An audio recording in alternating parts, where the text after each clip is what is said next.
Estamos apresentando Plenitude, numa nova temporada. A apresentação Iraci Campos. Olá, amigos queridos, sejam bem-vindos ao programa Plenitude. Hoje estaremos aqui com Elizabeth Tomazelli, psicóloga, e a gente vai falar de um assunto que tem ocorrido e muito nesses tempos de transição. Esses tempos de transição são mudanças para que a ordem das coisas possa estar a favor do desenvolvimento humano. E aí acontecem as catástrofes, não é, Beth? Esses acidentes enormes, as doenças, e a gente vai falar disso e como é que é esse comportamento humano diante disso. Como é que a gente reage, como é que a gente poderia reagir, como é que a gente transforma toda essa tragédia ressignificando em aprendizados de amor. Então, Beth, é um assunto muito interessante que tá assim bombando, porque é muita gente falando de muitas coisas, né? Como a tragédia de Petrópolis, agora as questões da guerra na Ucrânia e tudo isso, né? O próprio Covid, né? A gente Covid. Tem questões amplas, globais, que estão alcançando as pessoas e a gente não está sabendo muito ainda como lidar com isso. É verdade. Enquanto comunidade, né? É verdade. Então, Beth, como essas tragédias e o sofrimento podem ser entendidos? Então, primeiro, quando a gente vê alguma coisa acontecendo com outro ser humano, né, o importante é que a gente tenha algum tipo de empatia, de entendimento de que ele precisa de acolhimento, não precisa de um monte de conselho, né? A princípio, o primeiro momento é você dar espaço para ter aquele encontro humano e permitir que o outro se expresse. Uhum. Talvez, numa terapia um ponto mais à frente, você até coloque ponderações sobre aquele pensamento que ele pode melhorar, né? A forma de agir que ele pode melhorar. Mas esse entendimento de que quando chega uma catástrofe, seja ela uma catástrofe pessoal, né? Que tem catástrofes que não são coletivas, ou coletiva e que a gente começa a ter conhecimento e a, de alguma forma, interagir em cima disso, que quem está lá é um ser humano, que ele está precisando de contato humano, de que você diga que está com ele, que está presente, né? Uhum. Que observe o que ele precisa, que faça todo esse envolvimento antes de sair fazendo ações avulsas, né? Digamos Sem assim, entender, que não sejam né? coordenadas, que você nem Uhum. entendeu qual é a questão que é mais forte. Pois é. Esses sofrimentos também, eles mobilizam muita coisa, né? Muita gente, muitas notícias, né? Sim, essa parte de notícia é interessante também, né? Porque assim, a gente precisa estar informado. Ter notícia é importante. Não quero saber de nada. Não, você precisa estar informado. Mas informação é uma coisa, fica de alguma forma aquela nuvem, né? Martelando um pensamento único que te domina e que o assunto é o único, já não é mais ter notícias e ter informação, né? Então, a gente tem que tomar cuidado, tanto em relação à mídia tradicional, como é que a gente vai agir em relação aos veículos, se vai ouvir todos os jornais, ler todos os jornais, ou se um horário basta, porque vai repetir a notícia, né? Muito provavelmente vai ser coisas similares, e até como é que a gente vai fazer essa troca, né? Essa troca de conhecimento, ampliar a ideia sobre o problema, quando está com os amigos também, né? Quando está em grupo. Porque não pode ser, assim, sair falando simplesmente para ter o que falar, né? Como se estivesse falando, está quente, está frio, tem sol, não tem... Não é isso. Porque algumas notícias, elas causam pânico, e o pânico desenvolve também várias outras questões psicológicas no ser que eles não estão preparados naquele momento, né? Então, por exemplo, a própria guerra na Ucrânia. As notícias que chegaram de uma hora para outra, já de uma coisa que era ali, local, né? Elas já evoluíram para uma coisa, né, mundial, e como é que a gente vai fazer, e as pessoas já vão com a mentalidade lá longe. Pode ocorrer? Até pode, mas assim, como que uma notícia pode te levar a um medo já de um futuro que a gente não sabe nem se tem possibilidade de acontecer realmente, e você já começa a viver aqueles sentimentos todos, né? E te desestabilizar, né? Você perder a capacidade de pensar sobre quais ações você efetivamente poderia estar fazendo para aquele contexto e também para os problemas que a gente tem no entorno, né? Que estão as tragédias do entorno, do cotidiano, né? As questões que a gente tem acesso e que pode fazer alguma coisa, né? Porque essa onda Pois de é, boas porque ações, ela vai... As pessoas agora com as mídias, nas redes sociais, elas multiplicam, né? Aquilo que chega. Sim. Então, os vídeos, tudo isso vai chegando, vai chegando, vai chegando. Mas assim, será que o ideal é olhar a tragédia ou é olhar o que a gente pode fazer diante da tragédia, né? Que a gente pode fazer, como pode repensar os assuntos, né? E se eu estou repetindo simplesmente para criar um fermento, um burburinho, né? Dentro daquela ação. Isso me faz lembrar um curso que eu fiz de formação com um amigo, que a gente tinha uma carteira. De colega de turma mesmo, né? E todo dia de manhã ele chegava com problema, e era muito meu amigo. Eu falei, vamos combinar uma coisa? A partir de amanhã eu vou chegar, vou parar na sua frente, você vai me contar 3 coisas boas. Você pode me contar todos os problemas, mas procura 3 coisas boas, assim. Será que não tem uma coisa boa, uma coisa que possa ser melhorada, né? Um jeito diferente de agir naquela situação, que a gente possa criar um dia a dia, o dia de hoje melhor, né? E isso do reflexo, né? Da pedrinha que joga na água, vai para reverberar notícias ruins e também para as coisas boas, né? O que você pode fazer aqui que vai modificando o teu ambiente e que vai chegar na Ucrânia, vai chegar... De alguma forma vai, né? Se você consegue construir um fluxo positivo de ideias e de ações. E até energético, né? Sim. A miséria, a dor e a pobreza estão presentes na vida diária de muitos. São tragédias do cotidiano. Como isso pode ser visto? Assim... O que acontece quando a gente está nesse dia a dia, no miúdo, é que alguns simplesmente se apartam, né, das questões, né? Aí se cria uma lista dos invisíveis, né? Tem pessoas que você não deveria, mas eventualmente passe, não dá bom dia, né? Não vê se está triste, se não está, porque às vezes uma expressão é suficiente. E, assim, é o mais importante, né? O dia a dia e aquilo que está à sua mão, o quanto você consegue mobilizar. Então, é muito importante lidar com essa realidade sem extremos, nem fingir que não existe, nem achar que você é o salvador do mundo. Né? Querer vestir uma capa que não cabe na sua condição psicológica, espiritual, né? Social. Tem que procurar quem você é ou quais são as suas melhores ferramentas para resolver ou para ajudar em um determinado problema que foi identificado. Né? Uhum. Pois é. Essas questões dessas tragédias, às vezes, elas não são entendidas diante daquela realidade mesmo que está sendo vivenciada por aquele que está ali, né? A pessoa que vê, ela imagina aquela situação na sua vida. Então, ela também vai tentar levar aquilo que ela gostaria, mas nem sempre o que ela gostaria é o que se precisa. Ela acha que sabe, né? Ela acha sobre que a situação sabe do outro, mas tem que ter mais ouvido, né? Pois é, primeiro. Do que realmente se precisa, né? Sim, para não sair criando, tanto na vida pessoal, né? Quais são os itens, itens de consumo que as pessoas que estão com necessidades, né? Elas precisam mais. Eu não, efetivamente não sei, talvez alguém que faça adiante, né, que seja um coordenador de uma caravana, uma visita, sabe melhor.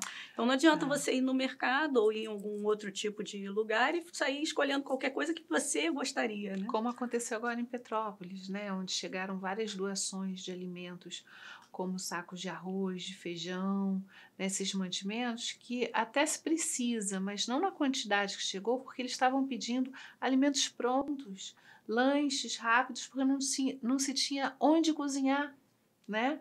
Então, assim, para que eles pudessem alimentar aos desabrigados, aos que perderam tudo e não tinham, pela quantidade de pessoas, como produzir tanto alimento, eles estavam precisando de ajudas para isso, né? Então, assim, as pessoas vão mandando uma boa vontade incrível, mas o ideal é a gente saber exatamente o que se precisa, não é verdade? Sim, em outras iniciativas, em outros momentos, né, que a gente falou aí dessas enchentes, mas assim, tivemos momentos com problema de estouro, queda de barreiras, né, assim, tsunamis em outro lugar. Em outros momentos a gente tem histórico falando de mandarem, sei lá, protetor solar, bronzeador artificial, outras coisas, outros itens que às vezes nem cabem lá naquele estoque, que vão vencer, né? Que não... E que atrapalham até a própria seleção, porque Sim. são poucos voluntários, até selecionar tudo aquilo, né?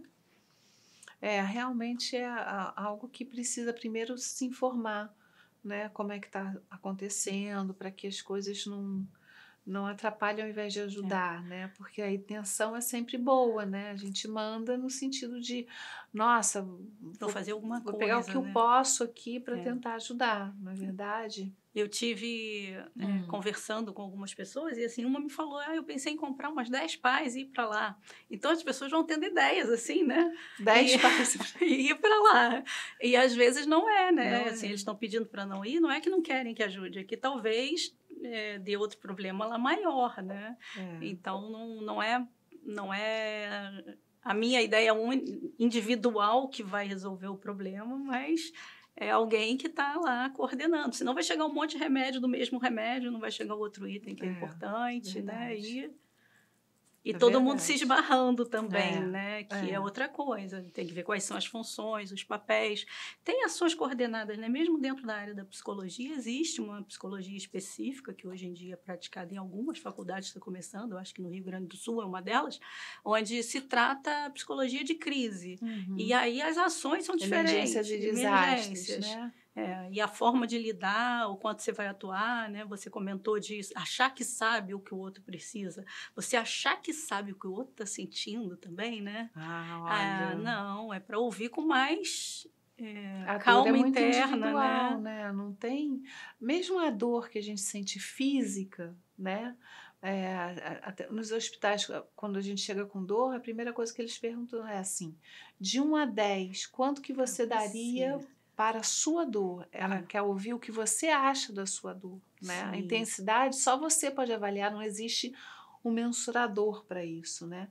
Não existe alguma máquina que faça isso. E o outro não pode trazer essa avaliação. Isso acontece também no campo psíquico, né?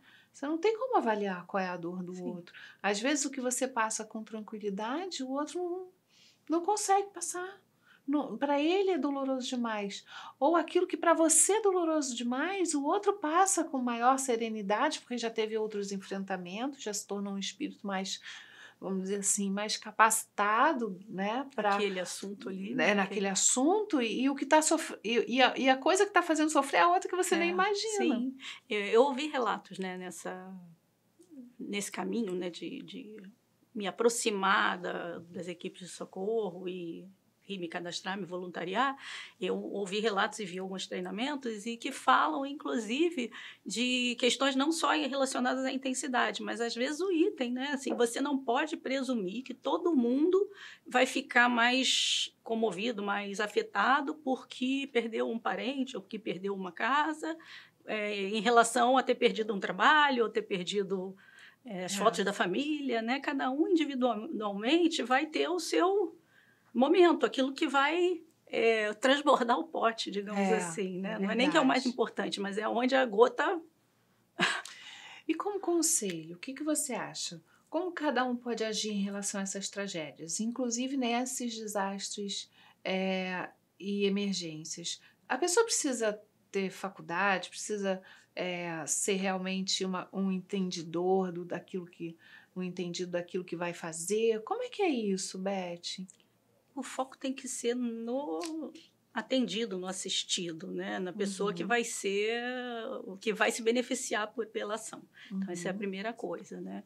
Não sair sobre o seu ponto de vista de conhecimento psicológico também, né? Eu acho que isso é desesperador, então eu vou desesperada para fazer, né? Não é para levar as suas questões internas para serem trabalhadas dentro de um problema onde já tem um caos, né? E também relacionado aos itens que eles possam estar precisando.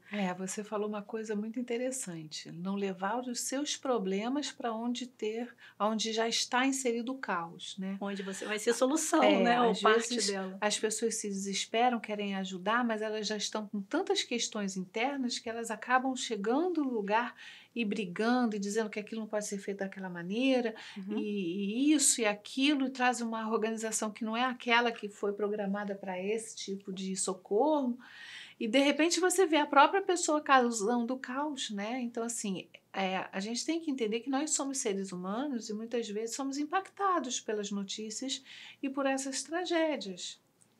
E aí, né? Como é que a gente fica diante disso, né? A gente vai levar esse problema? Você está certíssimo. Não impor também, na hora que você começa a escutar a pessoa, impor verdades, né? Se você está falando com alguém lá, Deus não existe, me abandonou, você não pode lá naquele primeiro momento sair impondo verdades, impondo seus...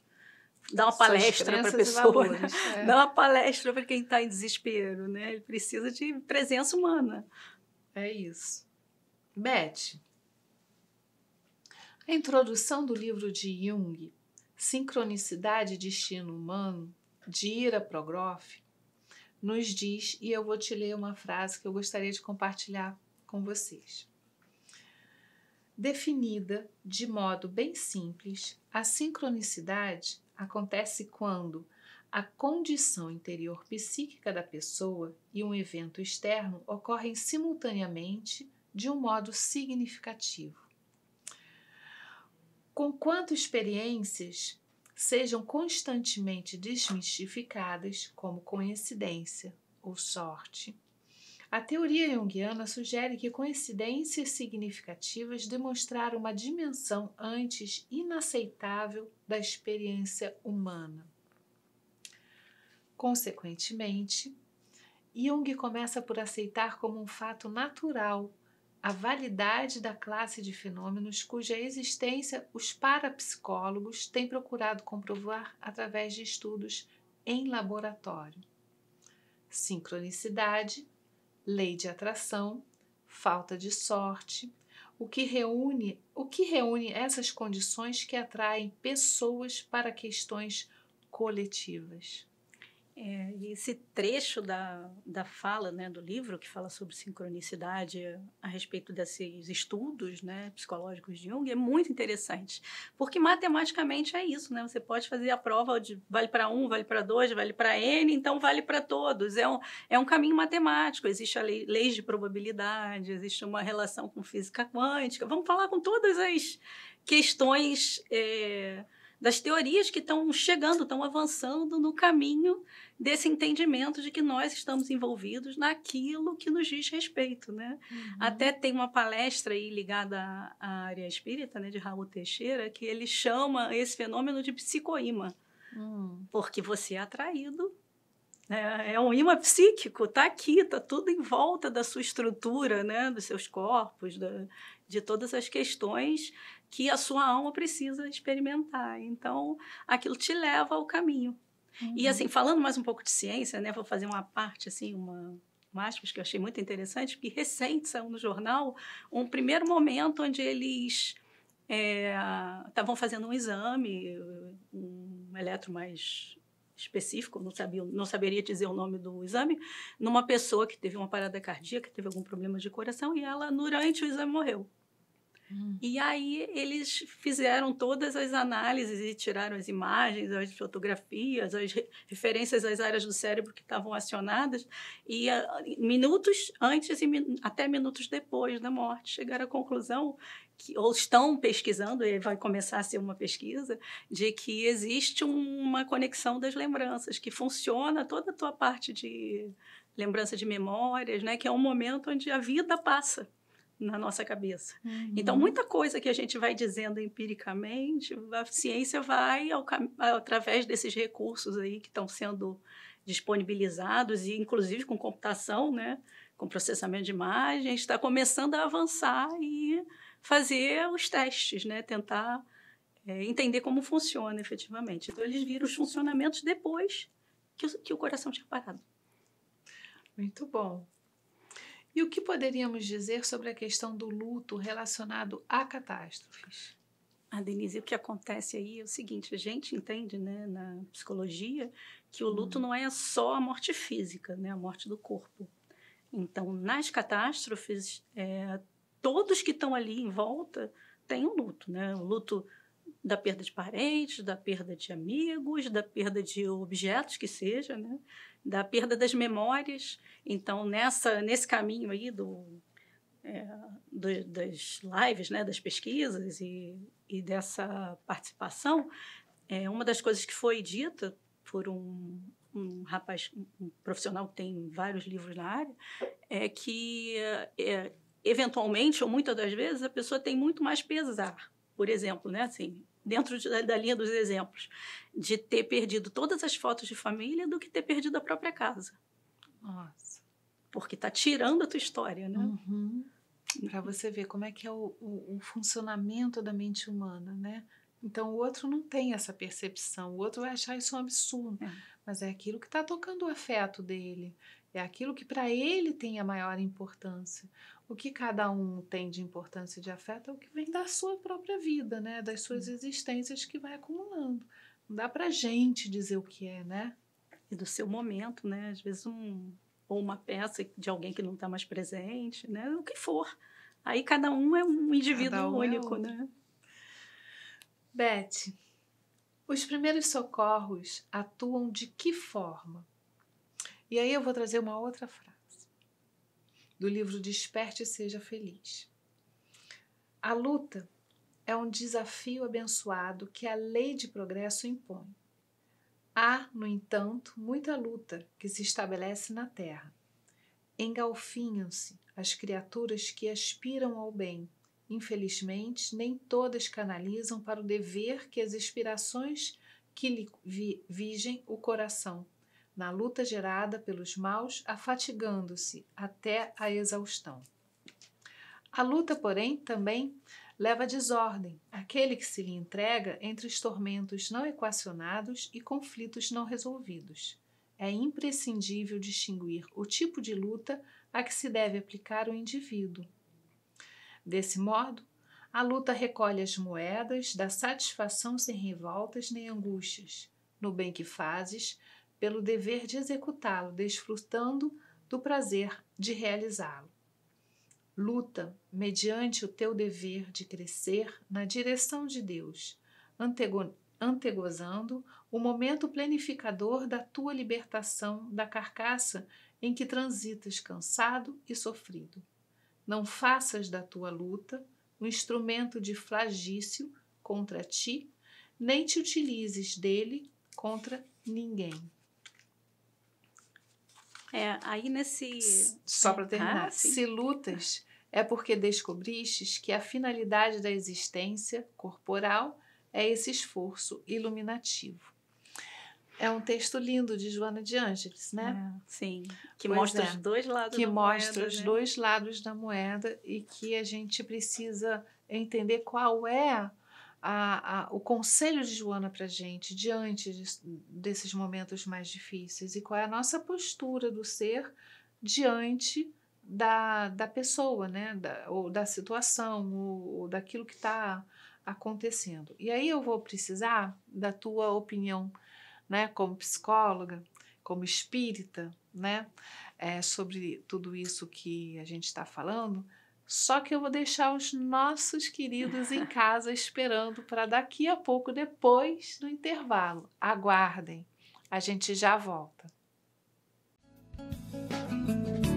Estamos apresentando Plenitude, numa nova temporada. A apresentação Iraci Campos.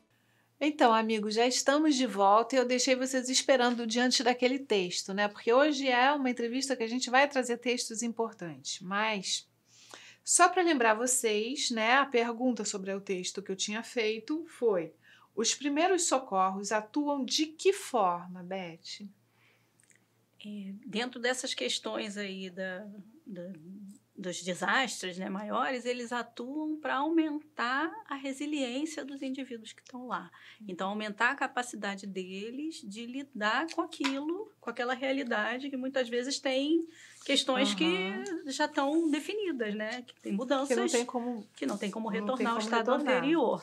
Então, a questão primeira, nos primeiros socorros, né, depois alguns talvez de acordo com a gravidade da questão precisem de tratamentos médicos e psicológicos e ações de reposição, né, de estrutura material mais complexas e mais longas, mas os primeiros socorros, eles trabalham essa resiliência dele conseguir achar os espaços, né, onde ele pode ir se apoiando para se encontrar de novo naquele mundo que está diferente, né, e ele vai ter que continuar a partir dali. Uhum. É quase que fortalecer ele para o que vai vir à frente, né? Eu não posso mudar o que está atrás, então vamos gerar força aqui para que a gente possa ter os enfrentamentos, é Sim, isso? e Os que vão vir. encontrar os pontos fortes dele, coisas que ele um dia gostaria de fazer, né? Que ele acha nessas falas, ele vai encontrando os motivos para dar continuidade na vida. Beth, as minhas questões e o trabalho no coletivo. O que fazer com os nossos movimentos internos quando estamos nos disponibilizando para atuar em uma causa coletiva? O que te move em cada coisa que você faz? E aí eu posso falar uma frase antes de você Pode responder? Uma frase do Espelhos da Alma, uma jornada terapêutica. Entendemos que evoluir pressupõe saber onde se está e para onde se vai. Ter consciência do seu ponto de partida, o nível evolutivo atual para destinar-se à chegada, faz respeitar seu próprio tempo e trajetos adequados. O mundo e as questões atuais se transformam em um espelho límpido, mostrando quem somos, de onde viemos e para onde vamos, nos possibilitando ser plenos em nossa pequenez, amando a nós mesmos e ao próximo como o Pai amoroso bom nos faz. Bom, né? Profundo, muito bom. Essa questão, assim, se eu estou num determinado... Se eu quero chegar em algum lugar, eu preciso saber onde eu estou, né? Uhum. Não dá para criar uma rota se eu não sei o ponto de partida. Então, muitas das vezes a gente não se olha, não sabe quais são as nossas questões, para poder caminhar em cima daquele trilho. E não tem problema nenhum ter dificuldades, né? Todo mundo tem as listas... Cada um tem suas listas, né? O importante é você se reconhecer naquele processo, saber quem você é, o motivo pelo qual você está abraçando aquela causa, né? E achar o que precisa ser feito lá para atender aquelas pessoas. Então, não ser uma questão só sua, né? Eu vou lá para cobrir um buraco interno, alguma questão que não está bem resolvida para mim e vou fazendo... resolvendo o meu problema, né? Assim, isso está me levando a uma lembrança, né? Um exemplo mais genérico de quando a pessoa... Questões assim, relacionadas a atendimento ao público infantil, quando você quer atender um projeto qualquer, né? Não tem problema nenhum você ter essa demanda de um amor para dar. É muito bacana você ter mais energia, ou que eu queria ter mais filhos, ou eu queria ter filhos e não tenho, e ir lá para fazer isso. Só que quando você vai, cada criança que aparece, você tem que olhar o que é a demanda dela e atender a demanda dela, né? Naquele momento que você está lá, você está com outro indivíduo. Então, não é para fazer só coisas que cobrem a sua sensação de não estar completo, né? Porque você foi lá para interagir com o mundo. E o mundo tem as questões dele. Então, por exemplo, se você vai atender ou vai ter uma ação comunitária aí, no grupo que você vai ficar, não são bebezinhos, né? Não são muito pequenininhos, não cabe ficar o tempo todo dando colo, né? Porque aquela não é a demanda do indivíduo que está lá, que é uma criança, mas é um indivíduo, né? Ele está numa fase de crescimento, precisando de um espaço um pouco maior.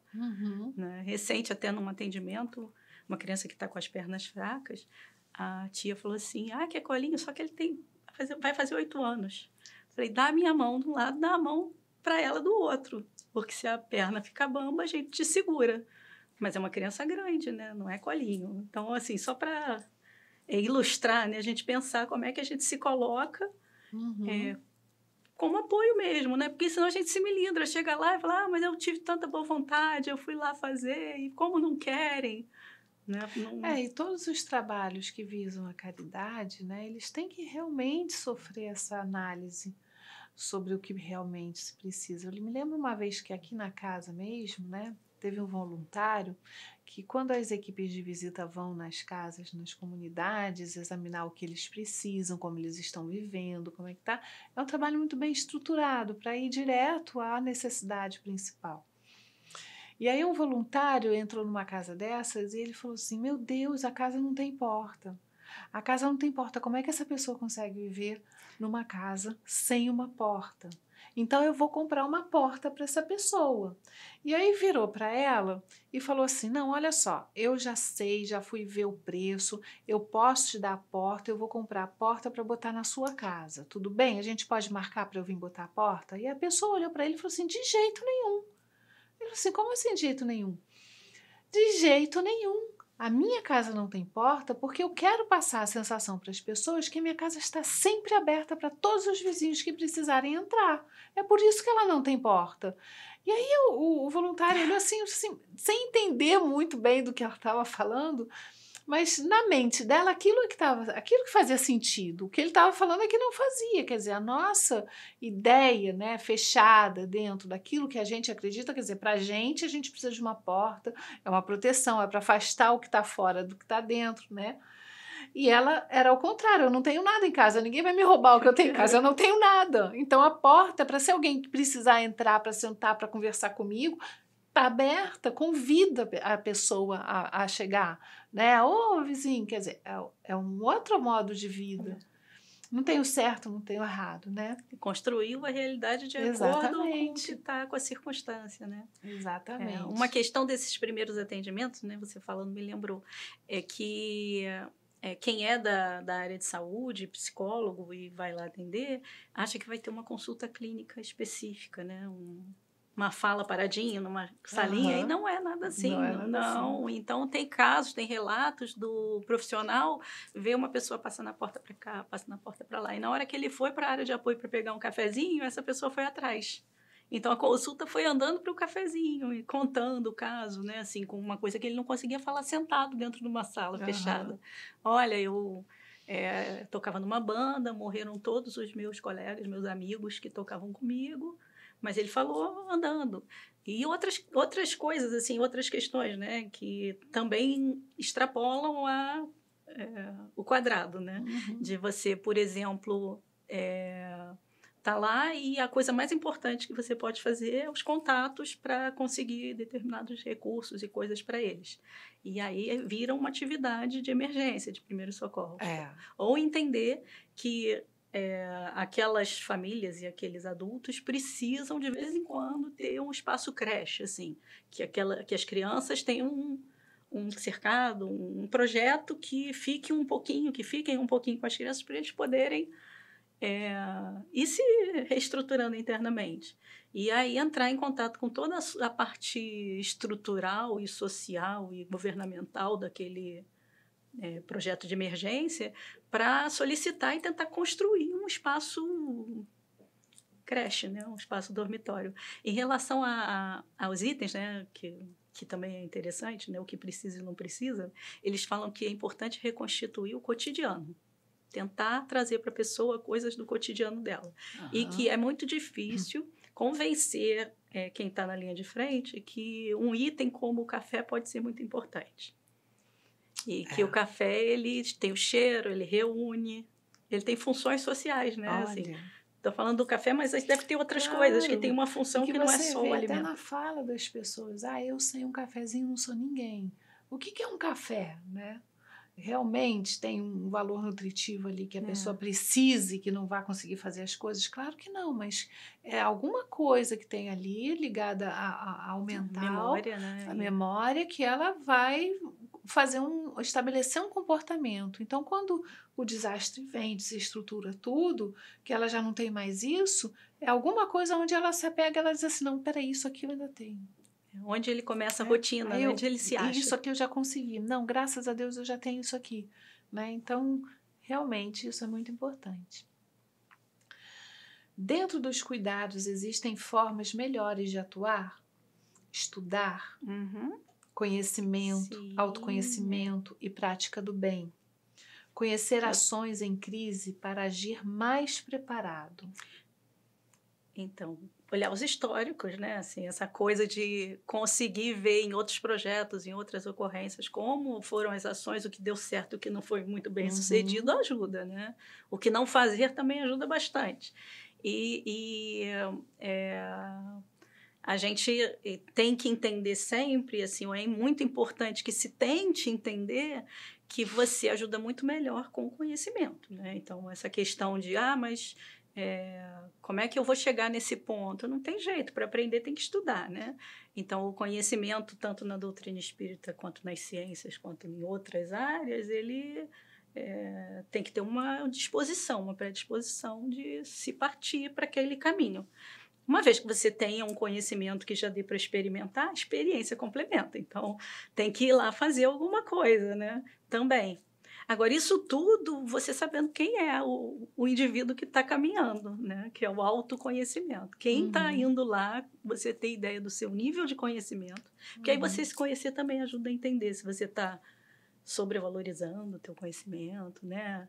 Ou querendo mostrar mais conhecimento do que tem, ou achando que tem menos. Também tem o contrário. A pessoa que, não, eu não, porque eu não sei, é super habilitado. Então, esse trio, esse triângulo, ele tem que estar junto. Ele tem que estar junto, o conhecimento, o autoconhecimento, para que a gente pratique melhor as questões aí positivas, né? Que é para a prática do bem, efetivamente. Beth, vou trazer uma outra frase. Ela está ligada a uma pergunta de como ajudar, que você tem respondido até agora, e por onde começar. Mas eu queria que você fizesse a reflexão em cima dessa frase, tá? Que é o Bernardo Dolabella, e a frase é a seguinte: como ajudar sendo voluntário? Organização desse voluntário não pode deixar de lado toda a nossa técnica e toda a nossa ética, tanto pessoal quanto profissional. A angústia não pode ser nossa para atuar. Se nós somos movidos por esta angústia de querer ajudar, nós vamos atropelar as necessidades das pessoas que foram atingidas. E aí na 299, né, a gente vai ver assim: para mim não há a menor dúvida de que todas as atividades que se efetuam na consciência podem processar-se também no inconsciente. Há inúmeros exemplos em que um problema intelectual sem solução, no estado de vigília, foi resolvido em sonhos. Carl Gustav Jung, na estrutura da alma. Você pode comentar isso para gente? Posso. Essa referência do Bernardo, ela é muito interessante porque ele hoje é da Fiocruz, é um pesquisador, né? E participou de uma série de eventos. Recente até teve uma apresentação numa abertura de um seminário chamado de Caos, e ele fala mais focado em psicologia, mas isso serve para tudo, para o voluntariado daqui e tudo, né? Que você tem que, de alguma forma, entender o seu papel dentro do contexto, né? Que é o apoio e a assistência efetiva se você seguir esse caminho aí de abraçar a estrutura, a causa, a organização, né? E aí, essa outra frase que você colocou para a gente de Jung, né? Ela nos diz que, às vezes, quando a gente não está conseguindo completar um raciocínio, talvez precise de uma pausa, né? O mundo precisa de pausa. De vez de tentar, não está completo ainda, eu converso um pouco, se dá um tempo, lê uma coisa diferente, até fala do sonho, né?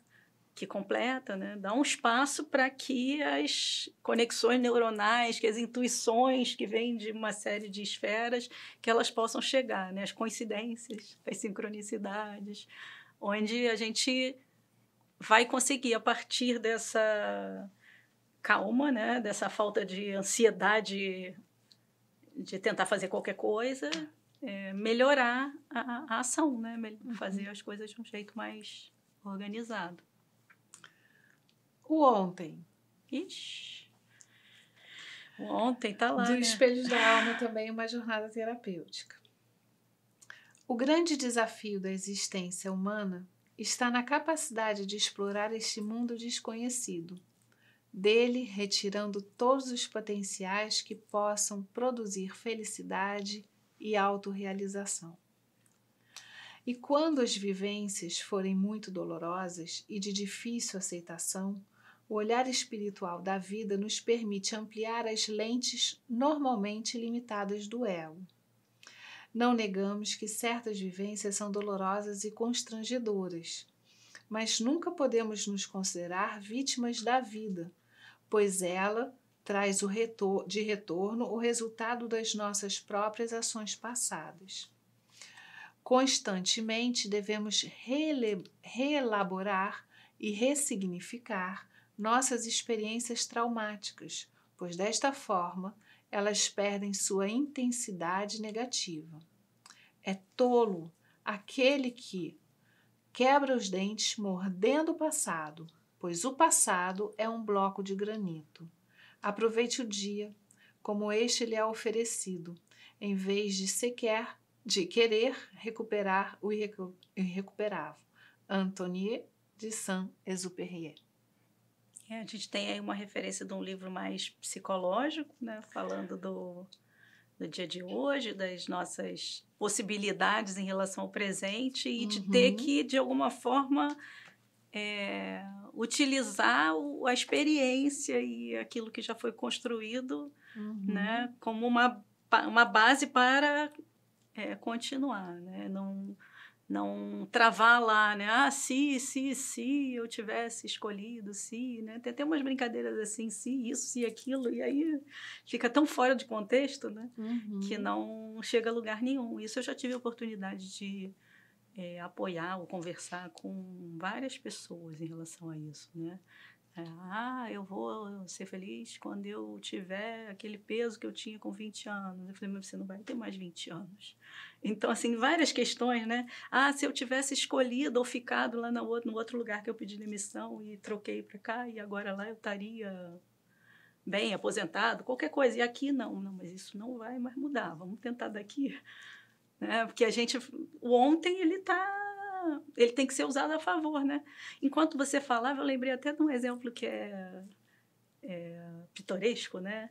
Que era a questão relacionada a filho e pedindo coisas. Mas a mãe de fulano deixa, a mãe de ciclano não deixa. E aí já nasceu, né? Já está na minha casa. Já é meu, né? Falei, quando já chegou numa certa idade, eu tinha explicado tudo, cruzei os braços, falei, deu azar, né? Aí ficou me olhando, não entendeu, devia ter uns 8 ou 9 anos. Já nasceu na casa errada, agora não vai ter mais jeito, vamos continuar daqui, né? Vamos estabelecer as regras, a relação e lidar com o fato de que o contexto hoje, né, daquela estrutura tem determinadas regras, né? É claro.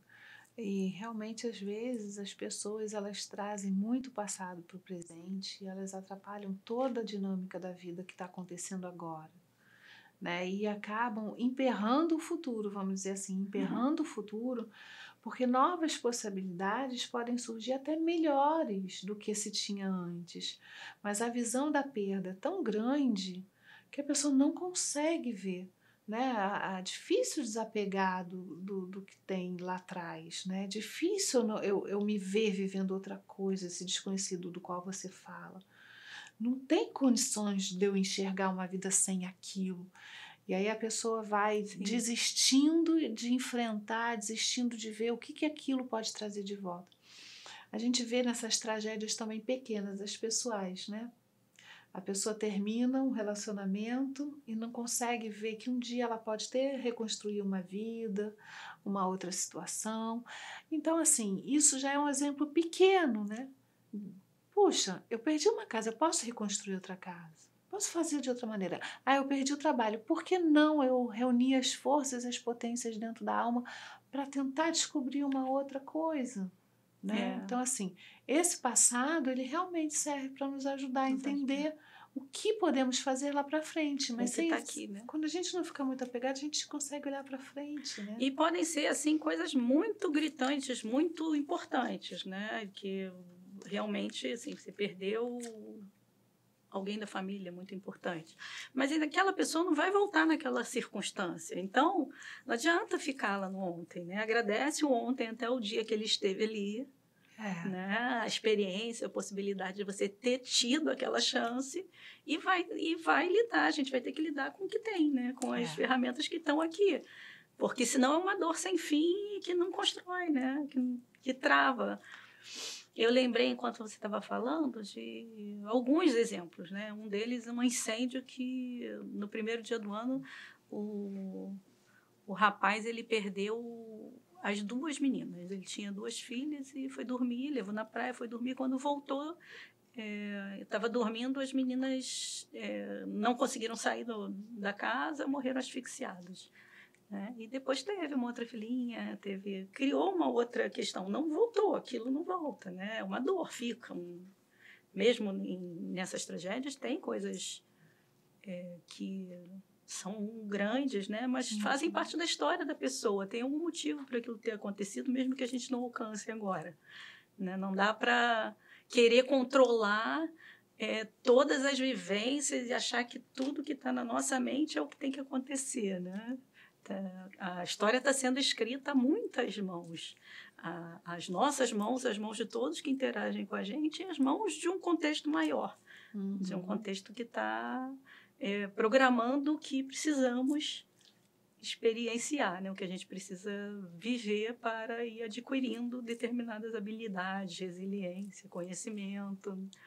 Então, de alguma forma, a gente tem que relaxar, se permitir viver e acompanhar o fluxo, né? Do verdade. Que já está acontecendo. Beth, para a gente encerrar, mensagem de reflexão para o fechamento. Devemos viver verdadeiramente até a hora da morte. Ninguém morre sozinho. Todos são amados além do que são capazes de compreender. Todos são abençoados e guiados. A Roda da Viva, de Elizabeth Kubler-Ross. Todos são amados além do que são capazes de compreender. Assim, porque existe um amor que a gente está aqui no exercício do amor, tentando aprender a amar, né? Mas existe um amor que é mais puro, né? Mais com essas questões que a gente tem de ego e de traumas, né? Já em outra esfera, já resolvidas, né? Então, é muito interessante isso daí, essa fala, e o livro em si, né? Esse livro da Roda da Vida, porque ele é um livro que foi escrito num momento assim de finalzinho de vida por uma médica que foi muito conhecida, muito famosa, digamos assim, muito atuante, dentro da parte de socorros paliativos, né? De apoio a quem está quase morrendo, e era de AIDS, de uma série de questões assim de fim de vida mesmo. Então, ela teve toda essa experiência profissional, teve questões da vida dela que ela expõe, né? Ela foi uma menina suíça, se eu não me engano, que passou por questões de guerra, e ela conta coisas da guerra, fala coisas do trabalho, conta de momentos onde a casa dela também, acho que, se eu não me engano, incendiou, perdeu tudo, recompôs. Então, toda a história dela é passada no livro, e essa visão de que ela, a partir de experiências de últimos momentos de contato com essas pessoas, de experiências de quase morte, de pessoas que se deram como mortas e retornaram, e que ela descobre que a vida é muito mais do que a matéria, né? Do que esse nível de matéria da terceira dimensão. E ela escreve esse livro quando ela já está precisando de cuidados. Ela já é alguém que depende de outras pessoas para as coisas mais básicas, e ela fala sobre a vida.